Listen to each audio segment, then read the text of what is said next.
Welcome to Balanced Beauty Talks, the podcast where we redefine skin health through a holistic lens. I'm Natasha, an esthetician and nutritional practitioner passionate about helping you nourish your skin from the inside out. I'm Dr. Khadija, an esthetician and naturopathic doctor here to explore the natural pathways to radiant skin. And I'm Alicia, an esthetician and skincare enthusiast. Together, we're diving deep into the world of aesthetics, merging modern treatments with internal wellness so you can achieve long-lasting results without compromising your health. Whether you're a seasoned professional looking to elevate your practice or someone seeking effective solutions for conditions like acne, you're in the right place. Join us as we share expert insights, inspiring stories, and practical tips that empower you to embrace a truly balanced approach to beauty. So get cozy and prepare to transform the way you think about skincare.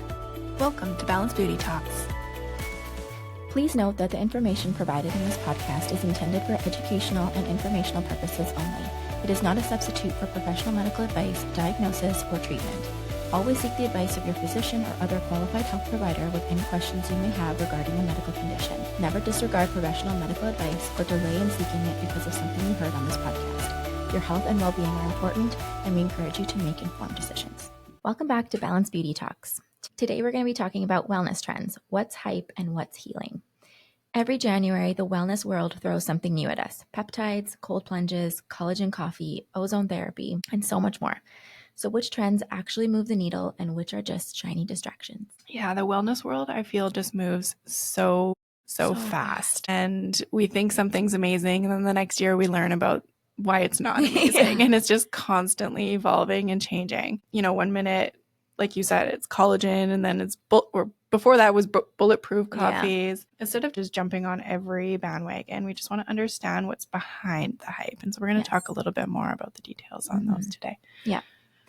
I mean, I've always loved exploring trends and seeing what people are interested in, but I've never been one to like jump on a trend really quickly. Like I need to get used to it. Mm-hmm. And I kind of am a little like cynical the minute a trend comes out. I'm like, why are we doing this? And then I inevitably try it, and then I form my own opinion about it. Yeah, I feel like it's important to understand the why behind anything in the wellness world before you make it a part of your daily routine. Totally. Like what's science, what's placebo, and what's actually making people feel good. Yeah. And the one thing to know before we jump into this is that trends can be very general.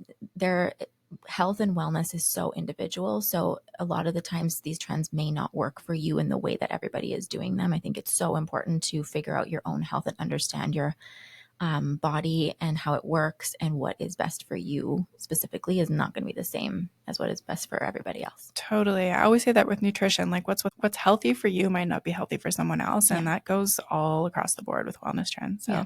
Exactly. Okay, so let's be honest. What is one trend that you have fallen for? I think when I was in naturopathic medical school, I think we were all trying everything that was big at that time. And the biggest thing that was happening were these detox packages that you could get, like the boxes that came with the detox powder and the supplements and the diet to do. I think every single one of us tried those. And I truly did not enjoy the experience at all. But I did it multiple times because I feel like that's what everyone was doing. But related to that was also, this is something I'll say, like I still kind of incorporate into people's treatment plans in a different way, in a more balanced way. But doing smoothies every single morning, there was a time I think where that was very normal. And I think for a lot of people, maybe it is still kind of normal. But doing it every single morning, every day of the year doesn't actually make the most sense for the body's health. And so I was making every kind of smoothie, but packing it with a lot of greens and it actually was a lot of fruit, to be honest. I don't think I was balancing it that well. Like I would stick my protein shake in there, my protein powder in there. But having like a very cold smoothie every single day of the year, especially during the winter, is not the best for your health and for your digestive system. It is still a raw food. Like you are blending it up, so it's easier for your digestive system. It's a nice way to get nutrients, but I think there's a time and a place. I feel like springtime is a very good time. Summer is a very good time. Certain people's health regimes or programs that they're on would require that because it's a nice way to get those nutrients, but I just don't think it's beneficial, especially for me where I need a lot of internally. I think smoothies were really causing a lot of cold internally, and I had a lot of health issues when I was doing that regularly. Interesting. Especially with my digestion. My digestion was awful. I had a lot of like inflammation in my body. I was reacting to everything. This was the time. I mean, I was in school, so there was stress too, but I got kidney stones, I had gallstones, I had all sorts of things that were just like a lot of stagnation in the body. And so once I cut that out, I feel like my health changed actually quite a bit. So I still do smoothies when I need them more for nutrition or more in the hotter months. But otherwise, I don't really use them. Yeah, that makes a lot of sense. Yeah. What about for you? Yeah. One of them was bulletproof coffee. Like I wasn't even a coffee drinker. But I thought, well, if I'm going to drink coffee, then make it bulletproof. And thought it was good. I was doing it while intermittent fasting as well. And, yep, I dropped some weight. Yeah. However, I just always felt anxiety. The fats just still weren't, not probably because of the fats in it, but from the coffee itself. Like I wasn't a coffee drinker. So why am I introducing it now? And I was constantly in this state of like anxiousness, and my gut and digestion in that first half of the day was always struggling. And so, I did that for a long time though. Yeah. I just kept persistent and thinking like, this is good for me. Yeah. And again, it can be good for some people, but it just wasn't it for me. I just don't do well with caffeine. So why I'd introduce it as a health trend? Like, I don't know. Another thing I actually did was a really long juice cleanse. Oh yeah. Those were big. Yeah. I don't know. I'm just not a fan. Me neither. I'm not a fan. There's no fiber. No. There's nothing really but sugar and some antioxidants. Yeah, for sure. But like, it's really and as women, we're so hormonal. Yeah. It's putting your body into such a stressful state. Yeah. And you're almost better to just fast entirely than to do the juice cleanse. Yeah. I wasn't a fan. I felt awful. Yeah. I hear that so much with people who did juicing or juice cleanses. Yeah. Yeah. I never did a full cleanse because I was like, I think I will pass out if I do that, just that. Yeah. But yeah, you're missing so much of the benefits of those. Totally. Yeah. And it's going to mess your microbiome up for sure. You don't have the fibers to support those healthy bacteria to continue reinoculation. So I think a lot of people associate losing weight being healthy. Yeah. And so they're like, oh, this juice cleanse is, I'm losing so much weight, so I'm healthy now. Yeah. Yeah. It's not the case. Not always. No. Because are you going to do that the rest of your life? Yeah. No. What happens the moment you start to introduce food again? Now your digestive system is like, whoa, what the heck is this? Yeah. Stressed, inflamed gut, hormones are back to chaos, and the weight just packs on again. Yeah. It's not a lifestyle. Any of these extremes, I think they do catch up to you long term, especially if you do them regularly, or it becomes like a common thing that you're doing. It will catch up to you because your body's not meant to do anything like that in any extreme. It's meant to be in the middle and more balanced.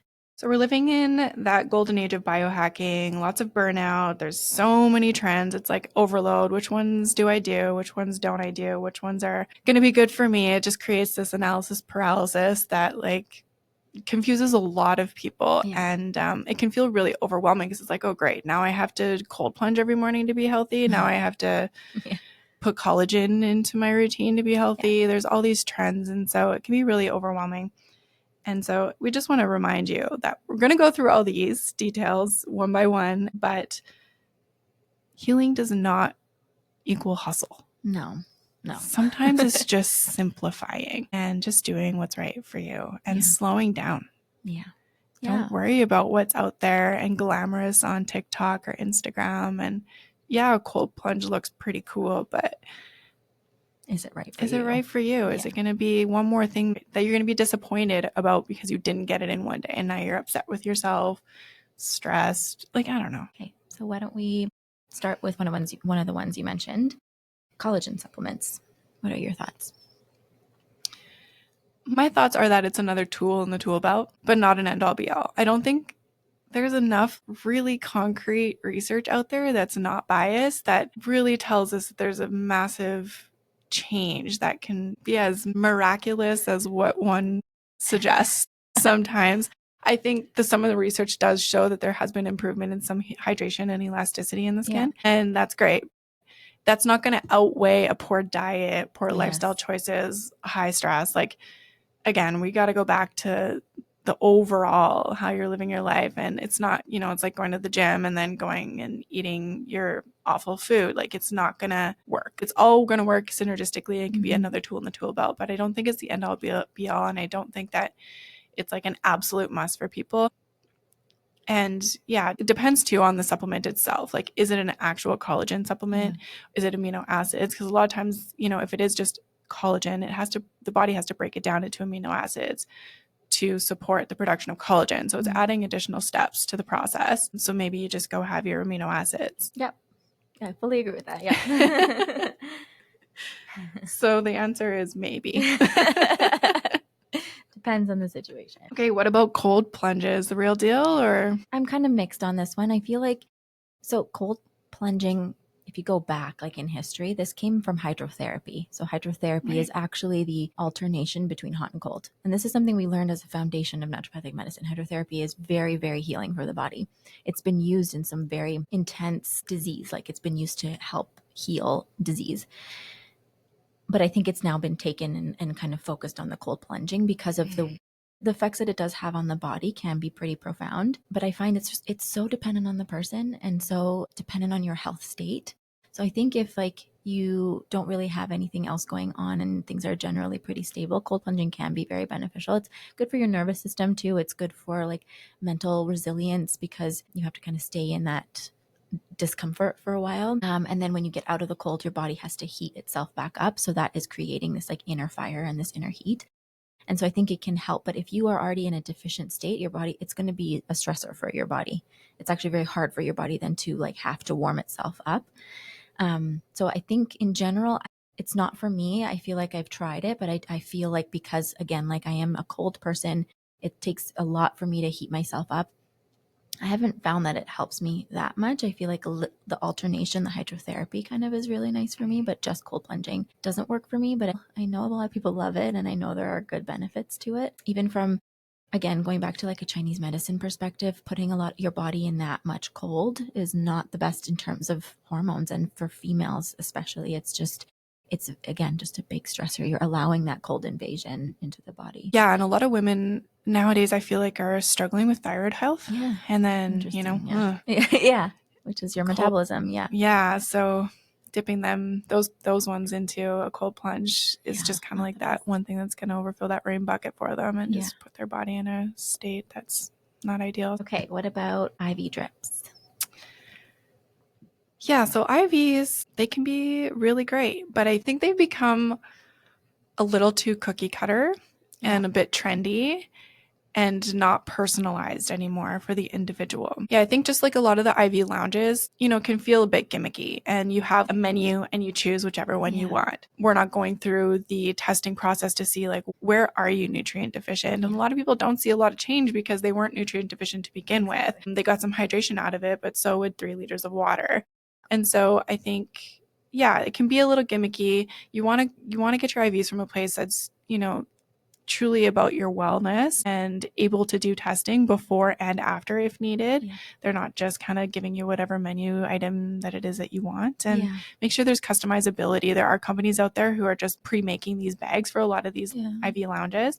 And so they are what they are, and the person gets exactly what the next person gets. And so there's just no personalization to it. So you want to make sure that you go to a place that has the ability to customize the dosing and the vitamins and minerals that are involved in those IV drips. Yeah. I almost think of them as like supplemental to your health, not the one thing that is supporting your health or driving health for you or wellness, because it's in addition to other things. I don't feel like that is where everything is coming from. And it's so, again, depends on the person. If you need it, depends on your testing, depends on deficiencies, so many things. Yeah. And are you working with a really compromised gut right now and you're not digesting anything? Then in that case, it can bring life to you, because your body's not digesting and assimilating your foods properly. The IV skips all that entire process and goes, right to where it needs to go. So there's definitely benefits to it. It's become a little gimmicky, and it's like these lounges with perfect menus is just not really the ideal scenario. I don't think so. Okay. What about ozone therapy? This is one I haven't dabbled into a lot, I'll be honest, but I get asked about it often. The problem with it, though, is that it is not supported or approved in many provinces or countries, and there's not a lot of really good concrete research around it. But the idea behind ozone therapy, it can really help support wound healing, scar repair. It can really enhance the oxygenation of tissues. But with that limited research, we're a little worried about what other effects it could have. Could it cause more oxidative stress as well to the tissues if not prescribed appropriately?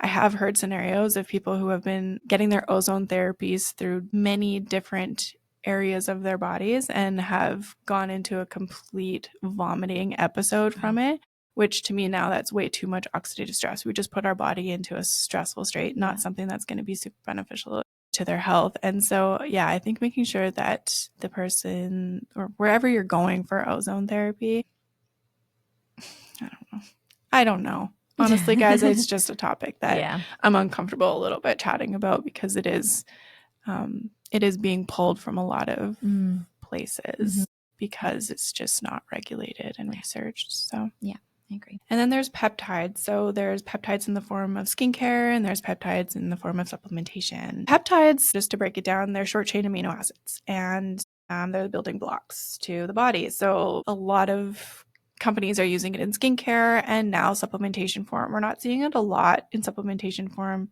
or at least I haven't, or we haven't in Canada. And there are some restrictions around it. So I think we're going to just choose not to talk too much about the internal aspect of peptides. But, it sounds like there's some great benefits, but there's just some more research to be done. But from a skin perspective, peptides are usually in skincare to stimulate collagen, to help with wrinkles, to support the barrier, and can be really wonderful in skincare. So overall, I'm just going to say when it comes to topical and skincare, I'm going to go with yes. Yeah. The internal supplementation form, I think we're still waiting. Yeah, I agree. Okay, what about facial massage or lymphatic drainage? We see this so much on, maybe it's just our algorithms, but probably. So we love it, a good facial massage. But I feel like it's everywhere. It is everywhere. I love it. Honestly, I don't feel like I have anything bad to say about it. I think it's such a easy investment to make with a lot of benefit. Whether it's in treatment, we do a lot of facial massage here. It's such a nice way to. It's a stress reliever because you don't really get those muscles massaged ever. We hold a lot of tension in our face. Our facial muscles are moving a lot because of facial expression, because of talking. So you hold a lot, especially in your jaw, you hold a lot of tension. And so I think it's so important to release that. And then that your muscle is kind of the foundation of your skin. Your skin is lying on top of that. And so if your muscles are tight and you're holding a lot of tension there, it can show in your skin. And so releasing that a lot can be beneficial, but doing it at home too, whether it's through gua sha or just your own facial massage. I feel like it has it's ritualistic too. It's such a nice way to either start or end your day, support the lymphatic system again, because it needs that support of the muscles. Yeah, if you have a lot of puffiness in your face, a lot of swelling, it's so beneficial. This might be a little controversial, but a lot of us are getting Botox. Our muscles are just staying still, stagnant. And then we're wondering why we're a little puffier in the mornings. True. Or when I go for a massage, that circle that you get on your face when I have Botox takes hours to go away. Yeah. And I kept wondering, why is this happening? This has never been a thing for me. But it stays there, that ring. I have to kind of be done for the day because I have a really, really distinct ring on my face. Yeah. But when I don't have Botox, it's gone in 30 minutes. True. So we need, in this day and age where most of us are playing around with Botox, we need a little bit of massage and movement to help that lymphatic system. Yeah. And just circulation too. Yeah. It brings so much. I feel like when we do facial massage here, by the end, the skin is so warm because we brought so much circulation to the face. And that is what's going to feed your skin all the things that it needs to get that glow. Yeah.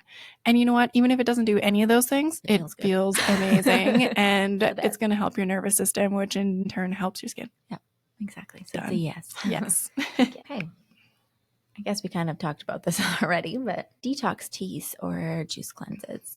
Yeah. So like I said, been there, done that, felt awful. I don't see a ton of benefit. I think there's better ways to get your antioxidant support in. Just eat the food or juice, but also eat, you can do that, but just not alone. I think just is really hard on the body, the hormones, insulin. There's no fiber, which is really important to keep your gut health up and to slow down that insulin response. Yeah. And I think how you're using it is a big thing. If you want to use it as supplement to a healthy lifestyle, great. But I don't think that hopping on a 2-week juice cleanse or longer, I've heard, is really the best way to go about changing your health. Yeah. And I guess teas too. Teas too. I mean, there's great teas. Herbs are very good at supporting detoxification and supporting the liver, but not just on their own.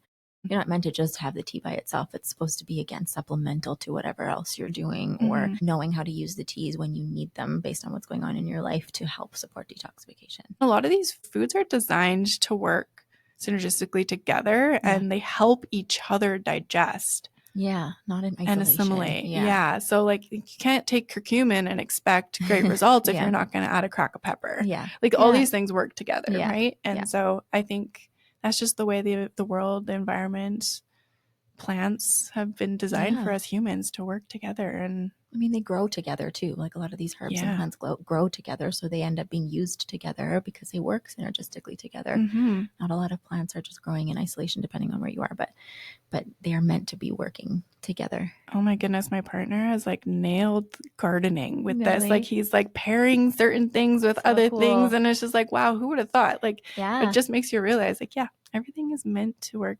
together. And it's just all about balance. Exactly. Another big trend right now is Ozempic. What are your thoughts on that one? This is a hard one because I feel like it comes up so much. I mean, naturopathically, I have my own thoughts about it, but in general, I just feel like, I mean, it's a blood sugar drug. It's a diabetes drug. I feel like for me personally, it should be used for that, but I understand why people are using it for other things. I think for us on the skincare side, it's the side effects that we're seeing from it that are kind of concerning and difficult to work against or like build back up for people. So when we're noticing that kind of laxity in the skin and that sagging of the skin, that I feel like is more concerning because you're causing this like intense weight loss so fast. And it's really hard for the skin to keep up with that. I mean, that happens even after pregnancy, you have that kind of loose skin, but this is also happening in an even shorter period of time. And it's just, I don't feel like we even have the technology to keep up with that on the skincare side. And it can just be it's so difficult for the body, I think, to bounce back. Yeah, I would agree. I think, always like depends on the person and who's monitoring you. And but I do fear for some and metabolic disorders, and we have seen some of that now. But to each their own with that one. I think is just important. Where are you getting it done? Are you being monitored? Are you working with a doctor that works a little bit more functionally? Yeah. And is there to support you along the way if there's any turns that need to be taken? Exactly. I think we touched on this in the beginning, but in other episodes too, it's not an all or nothing with health and wellness. I think we've turned self-care into this full-time job, or we're always pressurized to optimize everything, but that can cause a lot of stress for people. Wellness isn't meant to be stressful. It's meant to be supportive and foundational and nourishing. And you're meant to kind of bring in the things that make the most sense for you rather than whatever's trendy at that time. Things are trendy because of social media and because of the way we portray things. They're not necessarily trendy because they work very well. And so you really have to take apart everything and maybe talk to a practitioner, get to know your health and your body and understand which one of these are going to work for you and in what capacity. You don't have to do it the whole way. You can always adjust these things to work best for you rather than creating this kind of stress and pressure around it. Yeah. And because beauty and wellness has really kind of molded together in the last few years, it's just like one more thing now to add to the beauty trends. Like we're already feeling like we have to do so much to keep up and to be of value or to feel confident and feel enough. Like, do I have to do Botox? Everyone else is doing Botox. Do I have to do filler? Everyone else is doing filler. Do I have to do peels? Do I have to, like they were just adding so much to our list of things that we have to do to feel like enough to keep up with these so-called wellness, trends or influencers. And at the end of the day, it's really just about balance and finding what's right for you. And sometimes simpler is better. And if there's a trend that you love and it really lights you up, then do it. But don't let Instagram trick you. Yeah, I agree. Okay, so what about some trends that we are betting on, that we really like, that we could see moving forward in a positive way, hopefully? Again, nothing to the extreme, but I think personalized health. So I guess like tracking things, understanding your labs or functional lab testing, getting to really understand what is happening internally in kind of like a data-driven way. So I think like a lot of these like this technology that we've been using, like Apple Watches and Oura Rings and all of those, I think they have become trendy for sure, but I do think that they give you a lot of information with what's happening, especially people who struggle with sleep. I feel like it's a nice way to see what's happening when you're sleeping, and then we can find ways to optimize that. The more information we can get, the better. And that is what personalized health is. So when we can understand what is happening internally, then we can pick the right possible trends or supplements or nutrition or whatever else, what other guidance we would give based off of what is happening internally. So I feel like the more information we can get, the better. So I like that kind of trend. Yeah, there's a lot more access to testing than ever before, which is really great to see, because then you're working with your body. You know that because you know exactly what's going on. We're not just guessing and trying all these trends that we think might work, trial and error. Like, you really can understand now a full picture before deciding what trends to jump on. Exactly. Yeah. I think nervous system regulation is a really big one too. I'm seeing a lot more of participation in yoga, meditation, somatic breath work, things like that. I'd love to see more of that. Me too. Yeah. I think everyone should incorporate that, even if it's a simple 10 minutes a day. It doesn't have to be a whole class. Yeah. But just the lessons around deep breath work can really set someone up for success at the beginning of the day. Even just awareness. I think a lot of people are getting more aware of when your nervous system is dysregulated and how often you are functioning out of a dysregulated nervous system. I think that's like a very key tool to regulating your nervous system and using these things to put you back into that state, because we're all so used to functioning out of the sympathetic and the fight or flight that sometimes we don't even realize that we're in that state until you have that awareness and can pull yourself out of that.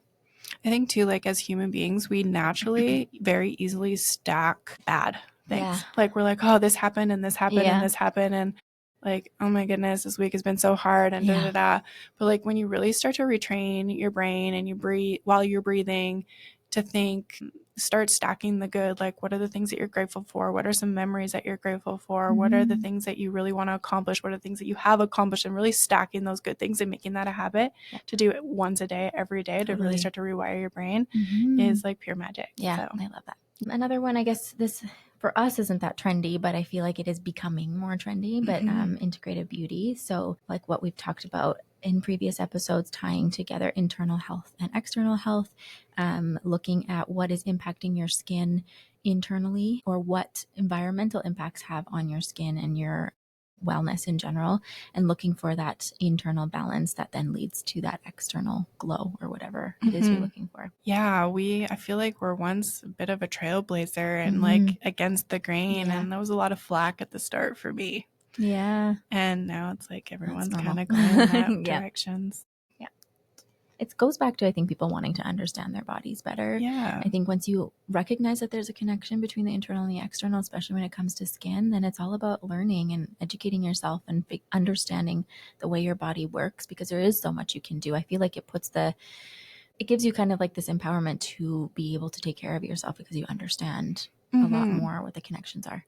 I think a lot of it, stems around our healthcare system just kind of failing us over the last while. Like Western medicine has been really difficult, and not because of the people in it, but just the system in general. It hasn't been there to support us. We're kind of just chasing diseases and reacting versus like preventative care. And people have been failed time and time and time again through that system. And so they're just more keen on being more proactive and being more in control and understanding their bodies more, which is so nice to see. So everyone deserves that.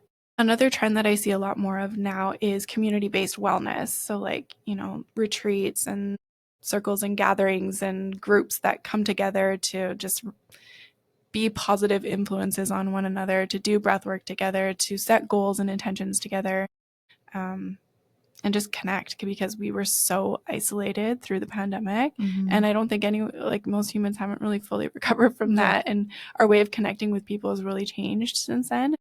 We miss that community feel. And I think that's just so important. I miss that world. I miss when I was young and, just the neighbors and going door to door and the block parties and like not having cell phones. I miss that. And I think that was so good for humankind, and we've really lost that. So I think creating those circles of people that you want to surround yourself with that will uplift you or energize you or whatever. Yeah, I think we all crave that. That's intuitive to us as humans, is to be in community.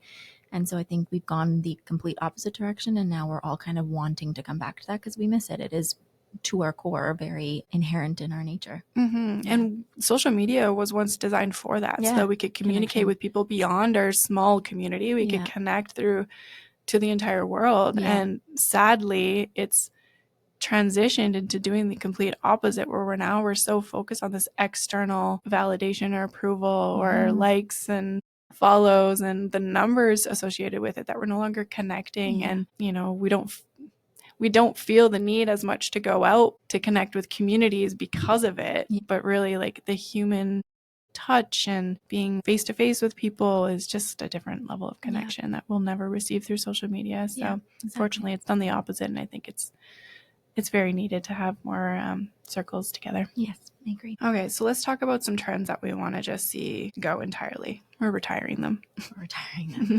I think fear-based clean beauty. So I think, obviously we want to know what is in our products, and we want to be making sure it is free of the things that we know are going to be harmful to our health. But I think sometimes we can take it too far with that. And it becomes like a very fearful culture that everything is going to impact your health. And then you end up kind of being paralyzed with the choice of what to use on your skin. And I've definitely been in this situation where I've gone to like one extreme, then gone to the complete other extreme. And I actually feel like my skin struggled a lot with that because I was trying so hard. Like, I was just so focused on the ingredients and everything that needed to not be in specific products and have it to be fully and completely clean. But my skin was just suffering because I was putting things on my skin that actually didn't work for my skin anyway. And so I think it's a balance. Like, I think products can be clean and still maybe have ingredients that you maybe not necessarily understand or understand how they work, because a lot of them are used for formulation, and still be really, really good for your skin. I think too that some brands or companies have really taken advantage of that fear in people. Yeah. And they've marketed like they're clean, but they aren't. Yeah. And that's really yucky too. Yeah. We also have to understand how some of these things are tested, and a lot of things are tested in a very whole form of the ingredient, and the way that it is formulated into a product is very different than that. It's not always in its whole form, and so it actually can function very differently or may not be as potent in terms of in a harmful way once it has been formulated into a product. And that's why like medical grade products that have a lot of testing is important, because now they're testing the way that these products function on the skin and the benefits that they can have to the skin. So diving deep, I think, is important, but also just not getting so wrapped up in that. Totally. Yeah, I agree. And we talked about this one already a little bit, but extreme fasting or restrictive detoxes, I think, again, it's just about using those little things as tools within a lifestyle rather than just an end all be all. I think that's just the best way to do anything like intermittent fasting or juicing, smoothies, etc. We've all seen the girl dinner vibes where you're just like, I don't know, what do you even eat? Like nothing. It's like charcuterie every night. And I love those things. Same. And I've definitely been there many times. Undernourishing your body is not going to be beneficial. It's not discipline. It is not nourishment. I think can take so many different forms. And so paring it down to something so simple and is not going to, I don't really know what to say about this. I feel like I'm just talking and I think it just comes down to having balanced meals.